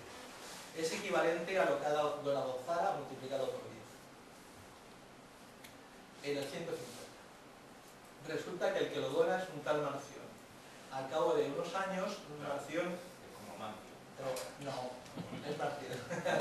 Al cabo de unos años se demuestra que Marción, no Amancio, es declarado hereje. ¿Qué hace la Comunidad de Roma, aparte de echar al hereje? Le devuelve íntegramente los 200.000 sestercios. Por lo tanto, dinero injusto nunca puede ser recibido por la comunidad. Esto es un ejemplo a seguir que nos gustaría decir. La limosna es lo que va a permitir y posibilitar la asistencia de la visita y el cuidado a los prisioneros y cautivos, la participación y la acogida hospitalaria de extranjeros, la atención a viudas y huérfanos, a personas sin hogar, el cuidado de enfermos y la asistencia de instituciones como el hospital. Los cristianos somos los primeros en Occidente que creamos la institución hospital. Hasta los cristianos no existían hospitales, existían lugares donde se dejaban a los enfermos, o instituciones como el orfanotrofio para huérfanos acogerlos, o el tojotrofeion para alimentar a los pobres, comedores populares. La multiplicación de instituciones benéficas nos resultaría, prácticamente estaríamos todo el día de hoy hablando y no acabaríamos. Un ejemplo: Basilio de Cesarea en el siglo 370 funda lo que se llama la Basiliana. Es un sitio fuera de la Cesarea donde hay hogar de acogida de huérfanos, B, atención para enfermos, hospital, además enfermos diferenciados, es enfermos de lepra y enfermos de la vista, muy habituales en esa zona. B, centro de acogida de inmigrantes. C, comedor popular. D, formación de profesional. Así, acogida de niños para la formación, así y demás. Estamos hablando del 370. Lo digo para que eso que hicimos tan novedoso, pues ya lo digo. Conclusiones. Por un lado, yo creo que hay que hablar de 3 modelos de evangelización, que sería, yo digo, vía cabeza, es decir, mediante la creencia y la reflexión, vía corazón, las relaciones y los afectos, y otra que yo le tengo mucho cariño, que es vía estómago, las necesidades y los bienes. La gente no se convierte mayoritariamente en la antigüedad porque tenga una conversión y vea a Dios, sino fundamentalmente porque recibe un espacio donde lo acogen, lo quieren y lo alimentan y lo cuidan. Un pobre en la antigüedad, para que os hagáis una idea, no tenía derecho ni a morirse en un sitio digno. El pobre, su destino final, si se moría, ¿sabéis cuál era? Una fosa común, enterramiento con calma. Si se hacía cristiano, tenía un buen enterramiento en un buen sitio, con una familia de acogida. ¿Por qué no hacerte cristiano si te ofrecieron todo esto? Entonces, ¿creéis que mucha gente se metía cristiano porque había descubierto la experiencia intrínseca de la Trinidad inmanente y su conexión con la eternidad económica? No. Sencillamente porque ¿dónde iba a ir? Donde más le daba. Lo dice Stark, que es un estudioso, de una manera bastante bonito. Lo que motivaba a los cristianos en la antigüedad no era solo la promesa de salvación, sino también el hecho de que serían recompensados ampliamente aquí y ahora por pertenecer a la Iglesia. Ser miembro de ella era caro, muy exigente, pedía mucho a sus miembros, poseía recursos para dar mucho en cambio. Pedía mucho, pero tenía muchos recursos para dar. Por ejemplo, como se esperaba que los cristianos ayudaran a los menos afortunados, muchos de ellos recibieron tal ayuda y todos podían sentirse seguros ante los malos tiempos. Puesto que se esperaba que los cristianos cuidaran de los enfermos y moribundos, muchos recibieron también atenciones similares. Como se les pidió que amaran a los otros, fueron amados a su vez. La idea es, yo voy a pertenecer a una institución que me pide mucho, pero a la hora de la verdad me va a ofrecer mucho. Entonces, conviene, interesa. La antigüedad cristiana nos enseña que la diaconía, lo que es el servicio, la coinonía, lo que es la comunión y los sacramentos, no solo deben ir juntos, sino que tienen que ser inseparables. Es decir, no pueden concebirse sacramentos sin comunión o sin servicio. Esto es irreparable. Y que cualquier deficiencia en uno de los elementos contribuye al deterioro de los otros.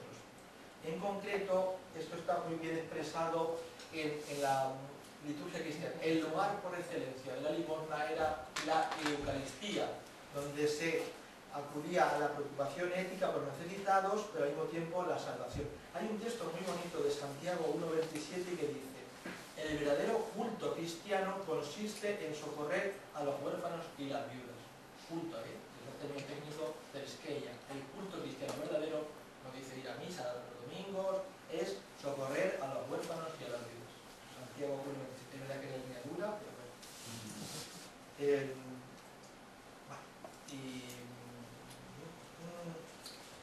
Con respecto a esto, yo sí creo que hay que también no mitificar la antigüedad cristiana, porque también tenía sus defectos. En concreto, hay una serie de defectos que yo creo que son irremediables. Por un lado, para los antiguos la pobreza y la desigualdad son inevitables y naturales. Este es un concepto de antigüedad. Además que todavía, por desgracia, seguimos en paz. Pobreza y necesidad son naturales y irremediables. En segundo lugar, los ricos y los poderosos son los únicos que pueden cambiar la situación. Nosotros saberlas venir. Esto es la antigüedad. Y el tercer elemento, la lucha no era por conseguir la igualdad, sino que los seres humanos tuviesen la distancia más tolerable. O sea, la idea no era conseguir igualdad, sino que la distancia no fuese tan absurda, que fuese por lo menos tolerable. Yo creo que hay que ser conscientes de que igual que no podemos pedir al cristianismo primitivo que superase sus condiciones de posibilidad, no se le puede pedir a un cristiano del siglo IV que supiese la teoría de la relatividad de Einstein, creo que es absurdo. También es verdad que tampoco hoy día podemos seguir anclados en sus propuestas, es decir, han pasado 1500 años, 1600, entonces hay que modificar algunas cositas. Por ejemplo, en nuestra ayuda al necesitado no podemos seguir manteniendo actitudes paternalistas y sobre todo creer que la situación es inmutable y mucho menos querida por Dios, ahí me niego a rotundo, y que aunque el principio y la raíz tiene que ser de la caridad el amor, es necesaria la justicia. Es decir, en otras palabras, no se le debe dar a una persona por caridad lo que tiene derecho por justicia.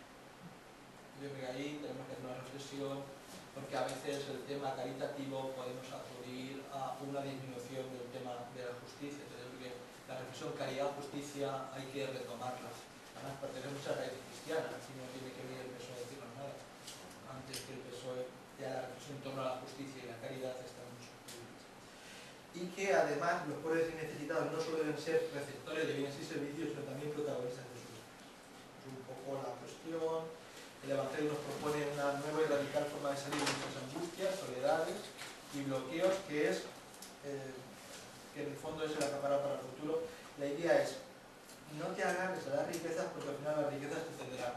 Es decir, allí donde esté tu tesoro estará tu corazón.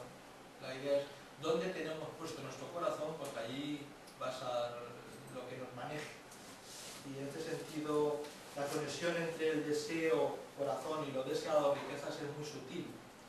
Yo creo que en el fondo la atracción por la riqueza puede reducir al ser humano a un objeto. Y por lo tanto la propuesta que hace el cristianismo es muy de corte cínico. Es decir, no reducir, los cínicos tienen un esquema, ya con esto acabo, que es muy sencillo. La felicidad es la correlación entre expectativas y realizaciones. Esto es el esquema cínico de felicidad. Tú eres más feliz en cuanto a la correlación entre lo que tú esperas y lo que consigues. Hay dos medios, que es aumentar tus expectativas, por lo cual tienes que multiplicar equivalentemente tus realizaciones, y el medio más sencillo es reduce tus expectativas, imagínate, cero. Pero claro, tú reduces tus expectativas a cero, aunque consigas uno, ya es infinito. Es decir, a veces hemos planteado la cuestión de nuestra vida en aumentar y tener más, para que así creemos que vamos a ser más felices. No, como hemos querido más y más, aunque tengamos mucho más, somos más infelices. La cuestión no consiste en tener más, sino en reducir y saber que podemos ser felices con tener menos. Es una propuesta que en el caso del Evangelio además lo orienta hacia lo que es lo único que nos llena, que es el reino y el Padre. Todo lo demás, dice Mateo, se os dará por añadidura. Y eso es un poco con lo que quiero terminar. Punto. Muchas gracias.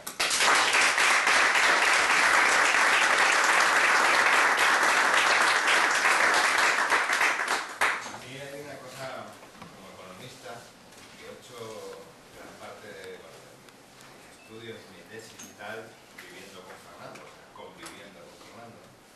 Y una de las cosas que más me gustan de su investigación, es decir, de su línea de investigación, es que hay muchas cosas que nos creemos que son pensamientos sumamente actuales, que son tendencias, ¿no? Como que es de una modernidad absoluta, ¿no? Una posmodernidad absoluta, y que pues tienen el fundamento antiguo, además citado, ¿no? O sea, cita, ¿no? Tiene una raíz en esquema de pensamiento cínico y tal, ¿no? Y incluso dices, bueno, pero si esto lo está pensando Peter Drucker ahora mismo en la Universidad de Pensilvania, ¿no? Dice, no, esto ya era griego. Entonces es una de las cosas que siempre me siguen sorprendiendo, ¿no? Que, bueno, no quiere decir que no haya nada nuevo bajo el sol, que sí lo hay, no quiere decir que no haya evolución, pero sí que sí la hay, pero yo creo que merece la pena a veces cuando entramos en crisis, cuando ya no vemos el futuro, cuando ya no sabemos qué es lo que va a pasar, pues mirar al pasado, revisar, reconstruir y volver a empezar. Yo creo que eso es una de las cosas que más. Gracias por tu erudición, por esa ironía que tanto me gusta. Es manchega. Es ironía manchega, norodovariana. Está en los genes, en el montero, En ese sentido, pido que nunca toméis al pie de la letra lo que él dice, o sea, es su forma de expresarse. Así que nada, bueno, supongo que ha sido provocador y que ha dicho cosas que a más de uno le ha dicho. Yo con eso no estoy de acuerdo en absoluto, casi seguro, y entonces es el momento de expresar los desacuerdos para que... Pues eso, los acuerdos. Entonces son como más obvios, porque lo que él ha dicho no tiene matices y ahora es el momento de empezar a matizar todo eso y a hacerlo Solamente con respecto a este espacio de coloquio y de debate, ¿se oye bien desde atrás? Sí. Carlos, ¿se oye bien? Sí.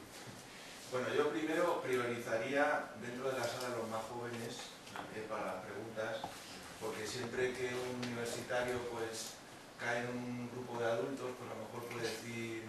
Entonces yo, con respecto al moderador, ayer lo percibimos, es verdad. Al moderador, ayer yo falta eso, yo también. le invitaría que privilegie a los más jóvenes, que también me gustaría a los más mayores escucharlos, y también animar a los universitarios a participar, ¿no? Entonces, que bueno, que los mayores ya tenemos muchas cosas y eso, ¿no? Y luego, como tiempo, para que quede luego un margen aceptable de descanso, pues sí, también poner una cierta medida, ¿no?, a esta parte.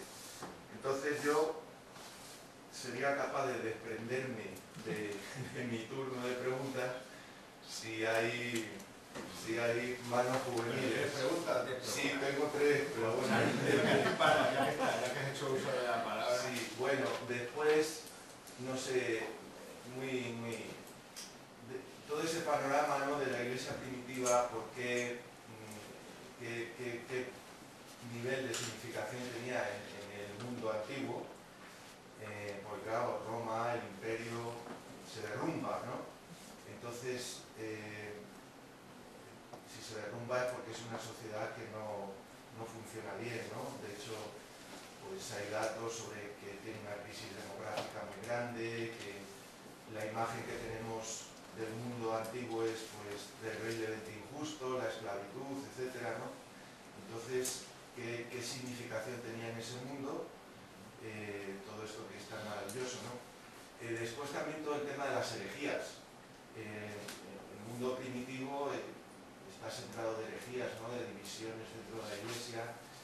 Entonces, si la gente, sobre todo en la iglesia primitiva, pues valoraba lo comunitario, etcétera, ¿por qué esas divisiones que normalmente son ideológicas, ¿no?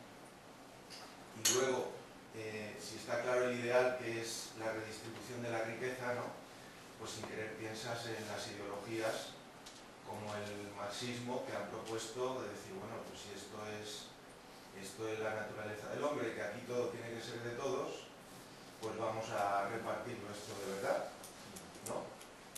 Bueno, son cosas que no tienen por qué ser contestadas, bueno, vuelvo a lo del principio, ¿no?, que no me importa que haya otras. Bueno, con respecto a la primera pregunta, que era la cuestión de... ¿Estabas hablando del Imperio Antiguo o de...? No del antiguo. Que las referencias me suenan a hoy. Es decir, yo creo que el cristianismo, yo he hablado de como 4 siglos, entonces no es igual la postura que tiene el cristianismo cuando somos 4 gatos, 7.000, 8.000 miembros en el siglo I, a cuando somos 200.000, 300.000 en el siglo II, a cuando somos 3 millones en el siglo III, a cuando somos en torno a la mitad del imperio en el siglo IV. Entonces cada momento tiene su... Tú puedes ser muy radical y muy oposición cuando estás siendo un grupo minoritario, pero cuando empiezas a formar parte del establishment ya te lo piensas muy mucho. Entonces yo creo que hay que contextuar las opiniones y las prácticas cristianas dentro de ese elemento. Entonces, tener en cuenta que dentro de ese periodo estamos, momento de auge y bienestar, siglo I y parte del segundo, el mayor crecimiento, siglo II es un siglo esplendoroso, una crisis galopante en el siglo III y un intento de restauración de la crisis en el siglo IV, que no funcionó. Entonces, cada momento tiene no se puede hacer un análisis global. Lo que es verdad es que en la Iglesia nos movemos muy bien, como no en general, en tiempos de crisis que decimos, y nos va a faltar los momentos de bienestar, ¿no es cierto? Entonces, nosotros en el momento de crisis estamos muy pertrechados, tenemos unas instituciones muy sólidas, creamos hábitos muy fáciles de responder a la crisis y unos valores muy solidarios, una solidaridad grupal y agrupal bastante interesante. En los momentos de bienestar nos diluimos y caemos en lo que todo el mundo. Así que que esto se augura, si somos razonables y sensatos, que creceremos. No así en la crisis, cuando dicen, es que esta es una crisis de crecimiento. Mentira y gorda. En toda crisis hay gente perjudicada y en este caso van a ser más que los beneficios. Desde las autonomías a los sujetos, y si no miran la distribución de renta, como está equilibrándose. Al final de la crisis, o sea, en el periodo 2007-2013, los ricos han aumentado un 9% en España. Eso es lo que se llama seguir la crisis. Esos niveles que se miden, entonces los ricos en el periodo de crisis, el número de ricos, de personas que tienen una renta superior a, me parece que es más del 75%, así que hay un ratio sobre renta per cápita, ¿de acuerdo? Pues el número de ricos en España ha incrementado un 9%. Ahora no quiero decir lo que ha incrementado el número de pobres y el concepto que Cáritas conoce muy bien de los nuevos pobres y las nuevas realidades de pobreza, ¿no? Pero sí es cierto que en todo periodo de este tipo las diferencias se radicalizan, ¿no? Y por no hablar de diferencias interregionales, Y también la solidaridad interterritorial de diferencias de género, Y a nivel de la Unión Europea. eso es un poco, lo digo porque los cristianos nos movemos muy bien en momentos de crisis, tenemos muchos recursos, muchos valores, sabemos movernos, pero en cambio nos fastidia, nos hace perder nuestra identidad en momentos de bienestar. Así que yo creo que esto también, por desgracia, somos un poco suerte, a lo mejor es así. Eso por la primera pregunta. Yo tengo una pregunta. Respecto a ver si he entendido, me ha gustado mucho la charla y me ha parecido entender entonces que la riqueza en sí ni es buena ni es mala, es un objeto neutro, según cómo la utilices, ¿no? Esa es una de las corrientes, había dos. La judeocristiana, la riqueza era intrínsecamente mala y estar en contacto desesperada no se llevará, y la helenística, que es la que se impuso, era según el uso que hagas de ella. Es la actual, la que está actualmente. Yo creo que sí, es la predominante. Pero, y yo pregunto, yo he conocido casos, me ha parecido, de gente rica, muy altruista, que utiliza su riqueza no solo para darla, sino para crear empresas, crear infraestructura, y es verdad, he conocido personas pobres, con poco dinero, pero las 4 perras que tienen, no me lo quites, entonces ahí, haciendo un poco de abogado del mal, el pobre ahí se comporta como el joven rico, y el rico se comporta como alguien que está entrando en el reino de los cielos, no sé, es que de verdad es por su gente así. El rico altruista es el modelo del rico cristiano. O sea, ese modelo se potencia a partir del siglo I como el ideal del rico cristiano. Porque tiene dos soluciones, o los echas fuera, o si los admites una serie de condiciones. Entonces tú puedes ser rico con tal de que seas generoso. Y ese modelo va a coincidir con el modelo de benefactor pagano. Entonces, lo que pasa es que variamos un poquito el rico pagano, para que te hagas una idea, tenía como varios objetos, que era para el pueblo, en primer lugar, para el colectivo, en segundo lugar, construcción de edificios, espectáculos públicos, en tercer lugar, para la fama, y en cuarto lugar, dar de lo superfluo. El rico cristiano tiene que ser no para el pueblo, sino para los pobres, lo cual era novedoso porque en la antigüedad el pobre era invisible. No es que no hubiese pobres, había pobres, pero todas las sociedades tenían su espacio de visibilidad. Entonces, para la antigüedad pagana, el pobre era invisible. ¿Qué hacemos los cristianos? Lo visibilizamos. Existe, está. Entonces, al existir, te dice, no, rico, tú no tienes que dar al colectivo, a los pobres. En segundo lugar, no para, entre comillas iba a decir, financiar fiestorros y tal, sino para las necesidades reales, es decir, alimento y instituciones públicas que les sirvan. En tercer lugar, no para conseguir la fama perecedera, sino la gloria eterna. Por lo tanto, aquí te vamos a decir, es decir, tú, que te recompense Dios, que eres el que te da gloria. Y en último lugar, no solo de lo superfluo, sino incluso de lo que tienes, de lo necesario. Como veis, se coge el elemento que ya había del benefactor o el vergeta, pero se le da una serie de características peculiares. No todos los ricos paganos querían ser ricos cristianos. Si lo llevamos a la actualidad, podría decirse que nuestra propuesta, en términos, imagínate que tuviéramos una ideología católica, Dios nos libre, pero imagínate que existiese una propuesta pragmática, ¿no? Es decir, la propuesta sería tanto subir los impuestos, es decir, no se trata de hacer una limosna coercitiva con cuotas fijas, que además se ha visto que no funciona, sino unas grandes exenciones fiscales, es decir, quien dona mucho, quien da mucho, está bien tratado, está reconocido, no hace falta exigirle, no hace falta controlarlo, porque supone que va a dar más de lo que se le pide. Entonces esa es la propuesta. Hay quien, pero hace falta una buena ley, de repente no hace falta ciertas cosas que faciliten. Y con respecto a lo del pobre que tú decías, los evangelios son muy conscientes y, por ejemplo, la primera versión que tenemos de la bienaventuranza es bienaventurados los pobres. Pasados no más de 20 años, incluso en otras comunidades, sería bienaventurados los pobres de espíritu, que no es que contraponga los que son pobres de cuerpo y pobres de espíritu, sino que radicaliza todavía mucho más. La propuesta mateana no es que tú puedes ser rico de cuerpo y pobre de espíritu, sino que no basta solo con ser pobre de cuerpo, que es que encima, para rematar, tienes que ser pobre de espíritu. O sea, que es que, con lo cual ya la propia comunidad cristiana es consciente de que no basta solo con el pobre, entre comillas, material, sino que por detrás y en el fondo tiene que haber. La propia comunidad cristiana es consciente de esos límites y ya, entre comillas, por esa glosa mateana que a ser malinterpretado horriblemente como si hubiese pobres de, digamos así, de cuerpo, o ricos de cuerpo, pero que podían ser pobres de espíritu. Mire, esto no es Mateo. Mateo es justo todo lo contrario. Es decir, no basta solo con ser pobres de cuerpo o material. Es que encima, para el cochineo, tienes que ser pobre de espíritu, con lo cual ya te remata. Aquí nadie puede sentirse orgulloso. Yo es que soy pobre, mire usted, lo será, pero me está demostrando que no es pobre de espíritu. Con lo cual, hasta eso... Y no sé si está en el Evangelio de Lucas, no, creo que está en el de Lucas, en la parábola de los talentos, ¿no? Que parece como que hay uno que quiere... la parábola de los talentos que parece que vio, le echan cara al que solo tenía un talento no haber invertido en los bancos, ¿no? Es que no sé... No, al contrario, digamos así que la propuesta es los dos primeros lo gestiona y tal, y lo que le echan cara al segundo es, dice, haberlo enterrado, que era un proceso que se llama tesaurización, que es muy habitual en la antigüedad.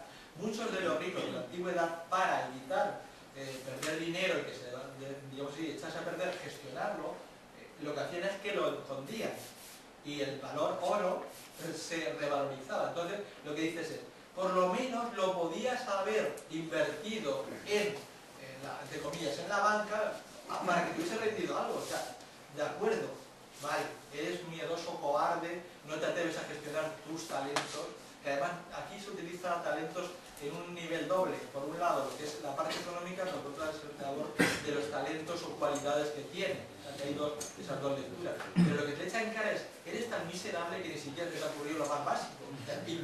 Déjalo en un banco y por lo menos que saca rendimiento. Pero ni siquiera eso. Es decir, has sido tan pobre, tan miserable, que lo has escondido bajo tierra. Está en el fondo criticando una práctica de muchos ricos de su época que, por miedo a perder el dinero, no de su época, lo enterraban bajo tierra, se llama tesaurización, y es una práctica muy habitual. Joder, eso es una llamada de atención no solo antiguamente. No, Jesús. Yo es que todavía soy mayor. No. Hay muchos jóvenes. Espíritu joven. Hay muchos jóvenes. No, pero no ha levantado la mano.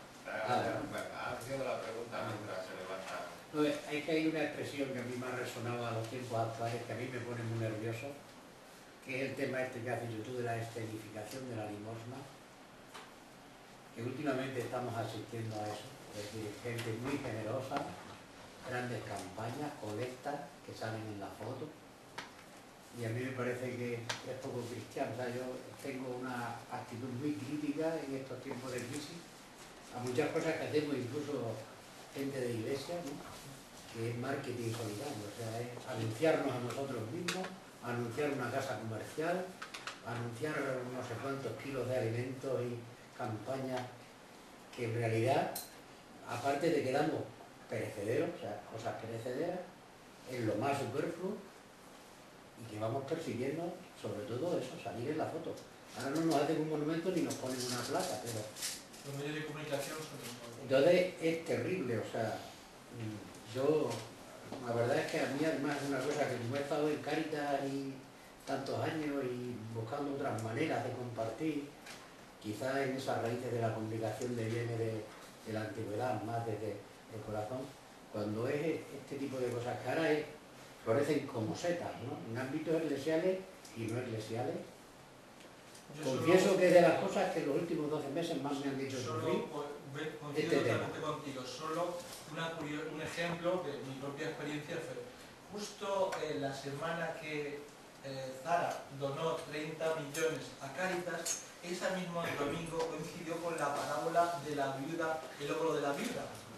Y claro, yo tenía huevo en mi parroquia son gente mayor y de antiguos trabajadores de la Renfe y de la empresa municipal de transporte, y que además colaboran con el óvulo.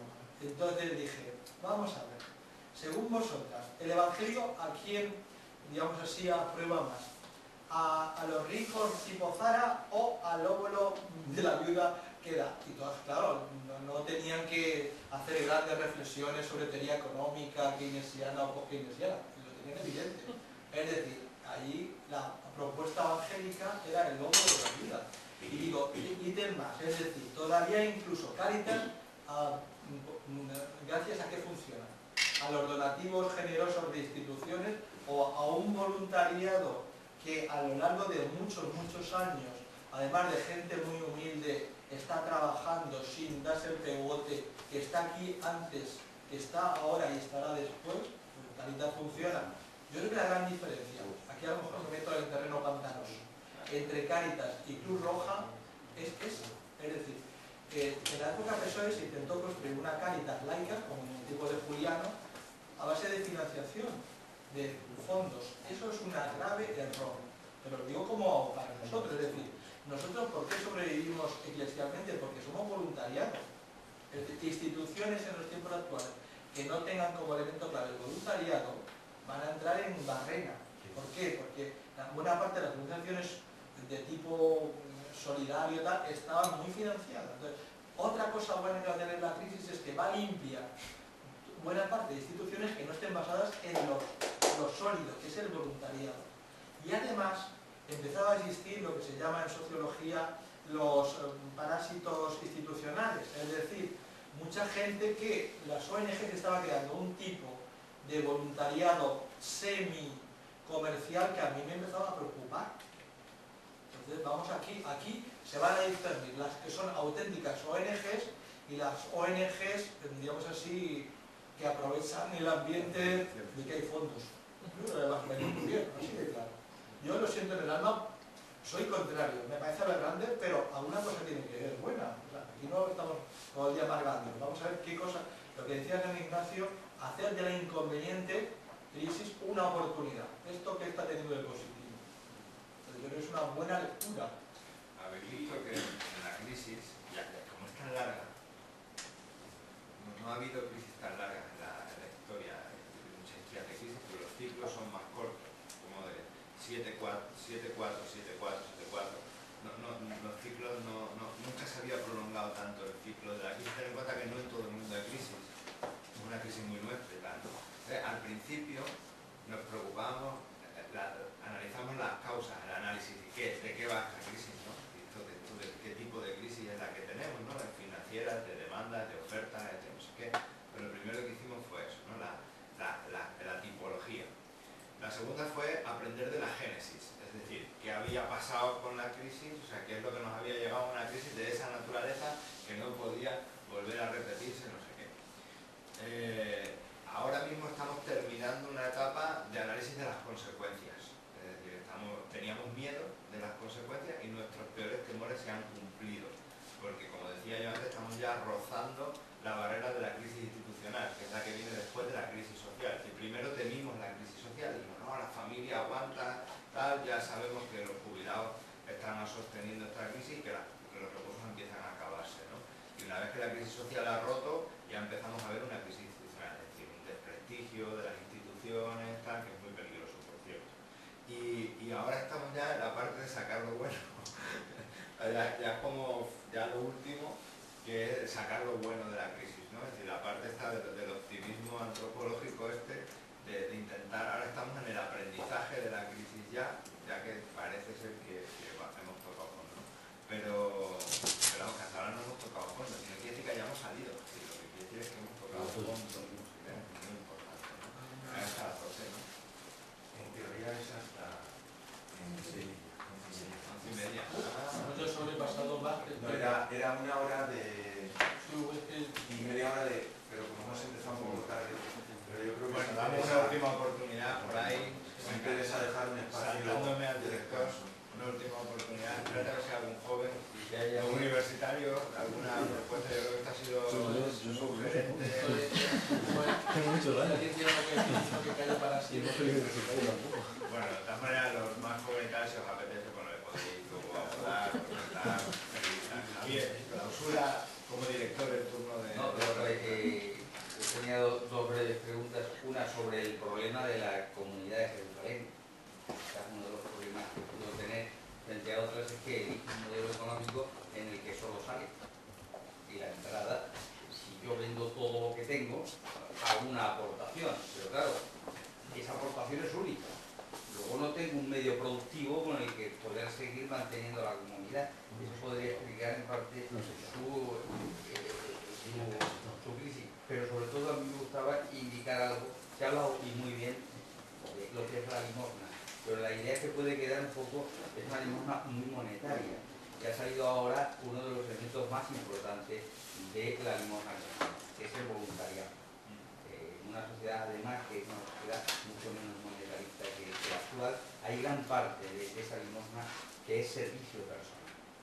¿Nos podrías poner algún ejemplo o comentarnos esas aportaciones de ese servicio personal como limosna de la Iglesia primitiva? Bueno, en principio lo de Jerusalén, yo creo que la propuesta de Jerusalén quedó incompleta y tuvo que esperar al siglo III y sobre todo IV para que el monacato se la tomase en serio. El monacato es la realización perfecta de la propuesta de jerosolimítana, porque también el monacato es una unidad de producción. Es decir, el monacato se plantea en este modelo social cómo podemos sobrevivir creando unidades de producción autosuficientes. Y el monacato se convirtió en un modelo de gestión posterior, es decir, que el monacato, digamos, Europa es Europa gracias al monacato, punto. Eso que nos olvidemos.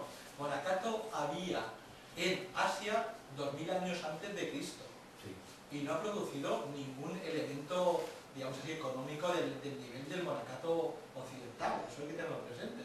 Bueno, a veces somos muy ingenuos, pensar que el factor religioso es solo ir a rezar. Cuando los factores religiosos se ponen a funcionar, afecta a muchas parcelas. Por lo tanto, yo creo que estoy contigo de que fue a lo mejor... Pero mira, mientras que me mantenga el ideal, yo a veces prefiero un ideal incompleto en la práctica que un modelo de gestión perfecto que no sirva de ideal. Yo creo que ideales, además, parte del ideal yo creo que viene bien que fracase. Fracase. Que quede todavía alguien para decir, oye, este modelo que quede incompleto. Hay un ideal que no puede dar la sensación de perfección, no hay nada que hacer. El punto, además, solo puede repetir las jugadas menos interesantes. A veces el cristianismo lo planteamos como repetición de las jugadas menos interesantes y por lo tanto aburridas. Desde ese punto de vista no le meto a esta institución.